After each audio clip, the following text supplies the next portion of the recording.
ratito a darle una vuelta al asunto del triángulo de posición, el famoso triángulo de posición, que no es otra cosa que un triángulo esférico. Bueno, un concepto de la geometría y de la trigonometría poco conocido relativamente, que es el que proporciona su fundamento a las ecuaciones que resuelven el problema definitivo de la navegación astronómica. Aquí lo tenemos, es el triángulo esférico formado entre tres vértices, el polo elevado,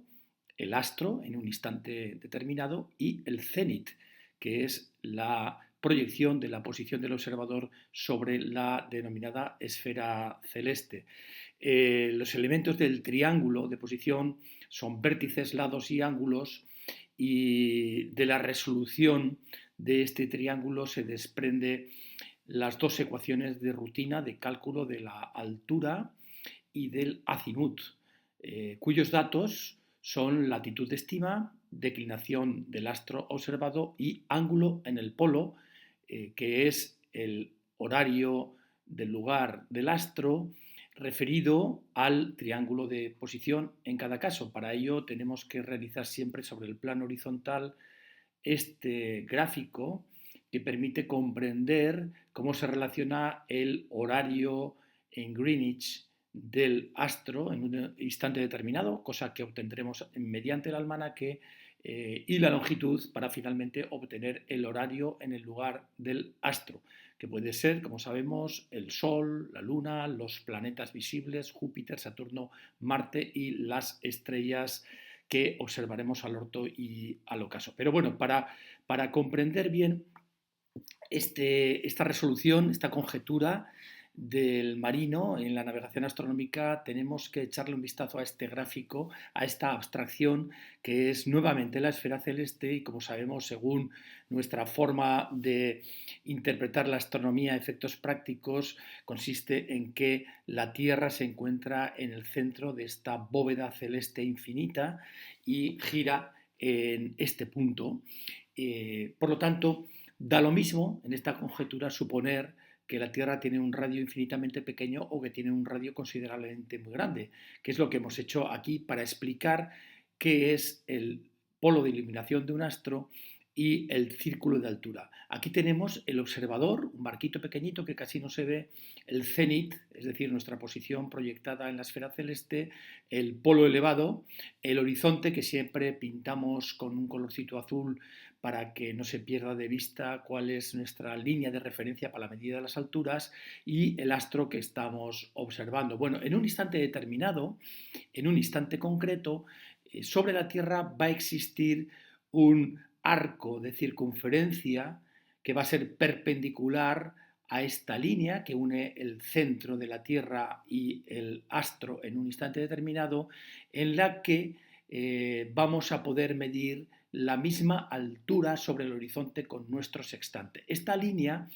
que es el fundamento de esta conjetura que vamos a hacer para el cálculo, se denomina círculo de altura. Es un concepto importante que ahora, en esta imagen, vamos a ver desde otra óptica, y de paso vamos a aprovechar la ocasión para presentar al capitán Marc Sennhilaire,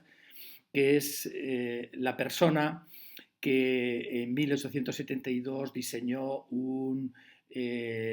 protocolo de cálculo que se llamaba point rapproché, que finalmente derivó en el determinante punto aproximado tangente Marc-Sennhilaire, que es el que utilizamos nosotros normalmente. Bueno, pues este señor, que menos que presentarlo, ¿no? Bueno, pues aquí tenemos la idea. Este triángulo de color azul es el triángulo de posición proyectado sobre la superficie de la Tierra. Aquí tenemos los tres vértices, polo elevado, situación de estima, muy importante, y punto astral o polo de iluminación del astro que acabamos de definir ahora mismo. Y este es el círculo de altura. Bueno, las ecuaciones que relacionan los elementos de un triángulo esférico a los efectos son estas dos, las que vamos a utilizar de rutina. Con ellas calculamos la altura calculada, valga la redundancia, y el azimut, ingresando latitud, declinación, ángulo del polo, para obtener estos dos parámetros, altura calculada y azimut. Al mismo tiempo, hemos utilizado el sextante de manera sincronizada y hemos obtenido la altura verdadera, que normalmente se va a diferenciar de la altura calculada que vamos a obtener aquí, puesto que el triángulo de posición que estamos resolviendo se soporta sobre la situación de estima. De manera que la diferencia de altura en minutos, por lo tanto en millas, puesto que hablamos de un círculo máximo, es la distancia que nos separa de la situación de estima al círculo de altura, que como tiene un radio enorme, al efecto, digamos, de la representación gráfica, podemos representar como una recta y nada menos que la recta de altura, que será perpendicular al azimut, es decir, a la línea que se orienta hacia el vertical del astro, y se separará, como hemos dicho, de esta línea por un número concreto de millas con sus décimas, que es nada menos que la diferencia de altura. En este dibujito se entiende bien como si la altura verdadera es mayor que la altura calculada, la diferencia de altura se proyecta hacia el pie del astro, mientras que si la altura verdadera es menor que la altura calculada, esta diferencia de altura de valor negativo se proyecta en dirección contraria. Con todo lo cual, en la práctica, la representación de una recta de altura consiste en lo que estamos viendo aquí. Es decir, con estas ecuaciones vamos a calcular el triángulo de posición sobre la posición de estima y obtenemos la altura calculada y el azimut. Y, consecuentemente, la diferencia de altura, que es la altura verdadera menos la altura calculada. Normalmente, si estamos aproximados, pues será una diferencia de altura del rango de pocas millas, ¿no? Y desde la situación de estima sobre una carta auxiliar, la llamada carta en blanco, o sobre una carta de navegación, vamos a representar el azimut como si se tratara de un rumbo, el azimut que hemos calculado con esta ecuación. A partir de ese momento, la diferencia de alturas medida en millas la vamos a